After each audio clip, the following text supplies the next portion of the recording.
Harap saudara semuanya di rumah jaga kesehatan.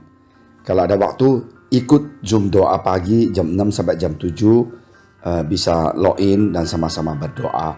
Sama-sama full timer sama saya di gereja hari Senin, Rabu dan Jumat ya. Saya percaya itu penting sekali ya. Doa itu luar biasa. Dan saya mau kasih sedikit kesaksian. Kita berdoa untuk saudara dua suami istri. Akhirnya mereka sembuh dalam COVID-19 ini. Puji Tuhan. Tuhan adalah Tuhan yang baik dan mendengarkan doa kami. Oke, hari ini kita mau sama-sama baca firman Tuhan yang terdapat di Roma 12 ayat 12. Bersukacitalah dalam pengharapan, sabarlah dalam kesesakan, dan bertekunlah dalam doa. Oke, kita sama-sama minta Tuhan lindungi kami. Haleluya. Tuhan Yesus, terima kasih atas hari ini yang begitu luar biasa. Berkatilah kami, hamba Engkau yang menyampaikan firman Engkau. Kuatkan kami semuanya mendengarkannya. Di dalam nama Engkau Tuhan Yesus kami berdoa. Amin. Saudara semuanya, kita lihat bahwa ayat ini Rasul Paulus tulis kepada gereja Roma. Dan dia memberikan semangat kepada mereka, bersukacitalah dalam pengharapan. Nah, di dalam ayat ini kita tahu bahwa Tuhan tidak berjanji bahwa setiap anak Tuhan itu tidak ada masalah. Kalau memang setiap manusia yang sudah bertobat dan terima Yesus tidak ada masalah, ayat ini sudah tidak relevan lagi. Sabarlah dalam kesesakan. Nah, berarti Tuhan tahu kadang-kadang kita ada masalah, ada kesesakan dalam hidup kita, ya bukan? Nah, setiap manusia melewati berbagai percobaan ataupun fase dalam hidup. Perubahan demi perubahan terjadi di sepanjang hidup dia. Saya mikirin hidup saya, waktu kecil bagaimana, SMP, SMA, waktu kuliah, beda-beda problemnya. Perubahan kita itu ada, ya kan? Jadi semuanya perubahan itu ada sepanjang hidup kita. Ada perubahan yang menyenangkan, tapi ada juga yang cukup mengganggu, ya bukan? Ya dalam kehidupan kita, kita lihat teman kita yang kita anggap baik, tiba-tiba mengkhianatin kita. Kita bantuin teman kita itu, dia jelekin kita di belakang. Ada saja terjadi. Perubahan seringkali terasa tidak menyenangkan karena pada dasarnya kita dipaksa untuk mengadaptasi dan bertahan dalam suatu keadaan yang tidak biasa. Nah, inilah hidup. Apakah kita jadi orang Kristen atau bukan? Semua orang sama. Dalam hidup pasti akan ada perubahan. Kadangkala perubahan tidak dapat dihentikan dan merupakan masa bagi kita belajar untuk menerima rasa ketidaknyamanan dan kekesalan dan segaranya. Respon dan sikap hati dapat menentukan hasil akhir dari sebuah perubahan.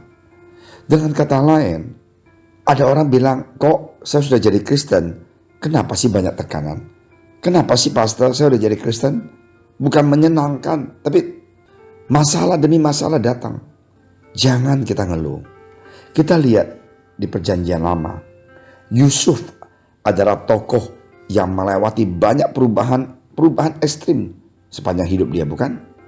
Yusuf harus diproses dari satu tempat ke tempat yang lain, dari satu fase ke fase yang lain, dari satu percobaan ke satu percobaan yang lain.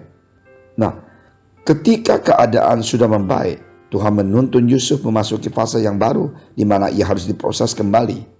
Dan proses tersebut sebenarnya tidak mudah dilalui. Bagaimana gampang? Dia adalah anak papa. Sungguh disayangin papa. Dan dia mendapatkan mimpi dari Tuhan. Bahwa pada suatu hari kakaknya semuanya akan bersujud dan bapaknya kepada dia. Nah, karena dia percaya sama Tuhan, percaya visi dan mimpi itu, dia sampaikan ke keluarganya benci, cemburu dengan dia. Anak papa, anak kesayangan, dan dijual menjadi budak. Budak itu pada zaman dulu itu, maaf kata, tidak bedanya seperti binatang atau anjing. Disuruh apapun kerjain. Ini anak orang kaya, anak papa, mau apapun ada. Dan sekarang jadi budak, kerja di rumah, ya cuci piring, cuci WC, dan semuanya melayani tuannya. Itu tidak gampang buat dia. Sesudah dia melakukan terbaik, Tuhan tidak mengizinkan langsung berkat turun. Apa yang terjadi? Dia digodain oleh tante Potifar. dan difitnah akhirnya masuk penjara. Dia tidak mau tidur dengan tante Potifar karena dia cinta pada Tuhan dia. Karena dia taat kepada firman Tuhan, taat kepada Allah dia dimasukin penjara. Nah, inilah istimewanya Yusuf. Di dalam segala percobaan, tidak pernah dia ngeluh. Tuhan, kenapa sih I sudah lakukan perintah engkau, gak boleh berzina, I sekarang masuk penjara. Tuhan, punya mata gak sih Tuhan? Apakah saya kurang tekun? Waktu saya kerja di rumah Potifar, saya rajin, saya berdoa. Kenapa Tuhan nasib saya seperti itu? Tidak pernah.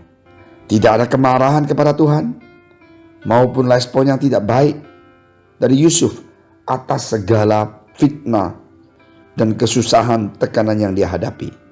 Masuk penjara, jadi budak sudah enak, jadi general manager di rumah, makan semuanya enak, banyak yang kerja di bawah dia atur-atur saja. Sekarang kembali lagi dari nol, masuk ke penjara jadi narapidana. Di sana susah sekali. Ya, saya dulu sering pelayanan di penjara.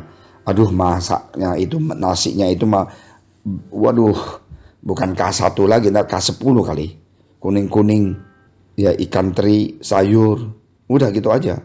Tapi Yusuf tidak pernah ngeluh, dan dia waktu di penjara, dia kerja dengan baik, dan dia menjadi kesayangan kepala penjara. Mau jadi kesayangan seseorang itu tidak gampang. Harus membuktikan dirinya. Yusuf membuktikan bahwa dia adalah orang yang tanggung jawab di penjara, dan dia sungguh disayang oleh kepala penjara. Nah, inilah saudara sekalian, watak dan sifatnya Yusuf yang sungguh kita kagum dan harus kita belajar. Setiap fase dalam kehidupan dia, kesusahan dalam kehidupan dia, di penjara pun dia ngurusin orang A sampai B sampai Z, sampai tukang roti dan tukang minum, raja itu dia ngurusin. Dan akhirnya dia bantu lagi tukang roti, akhirnya dia keluar dan dia lupa lagi. Dia bilang, kalau lu udah keluar tolong dong bilang sama raja, gua ini difitnah, I nggak tidur sama tante Potifar. Dia bilang, ya beres. Kalau saya sudah bebas, saya sudah kembali ke istana, saya pasti bantu kamu. Sekali lagi dilupain oleh orang yang pernah dia bantu. Begitu juga kan hidup kamu kan? Kita sering bantu orang, kita baik dengan orang, tapi akhirnya kita difitnah, kita dilupakan. Dia ngalamin sekarang Yusuf semuanya. Padahal sejatinya rasa syukur lahir dari keputusan kita untuk tetap bersuka cita, dan ini tidak ditentukan oleh keadaan eksternal. Tidak pernah eksternal itu menjadikan Yusuf itu tidak bahagia dan tidak do his very best. Dia tetap do his very best, penuh dengan sukacita, melayani orang di penjara, melayani tukang roti dan tukang minum, melayani setiap orang di penjara. Kenapa? Dia mempunyai hikmat dari Tuhan. Sukacita tidak berarti selalu tersenyum dan berbunga-bunga. Sekalipun kita berada dalam fase kehidupan yang susah, yang berat, kita bersyukur atas pengharapan bahwa Tuhan senantiasa menyertai dan mengasihi kita. Inilah rahasianya Yusuf. Kenapa dia begitu senang? Karena dia tahu dia mempunyai Allah dalam hidup dia.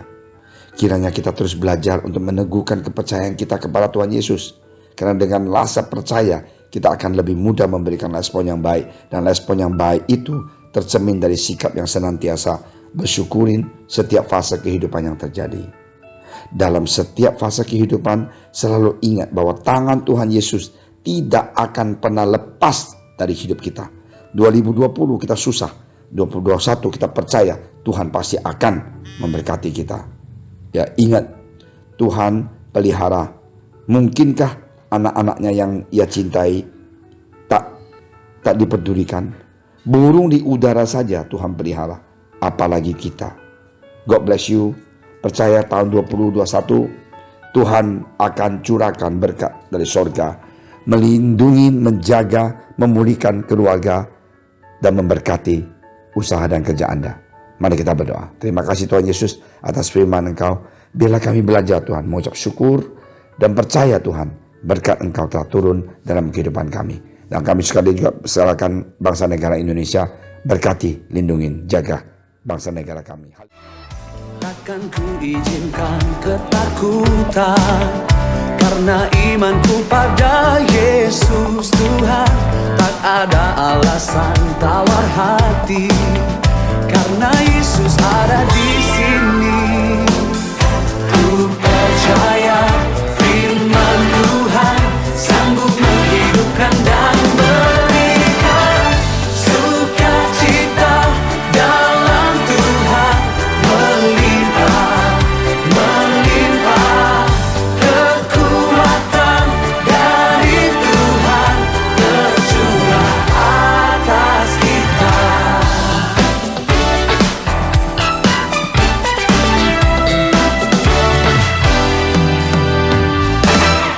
Takkan ku izinkan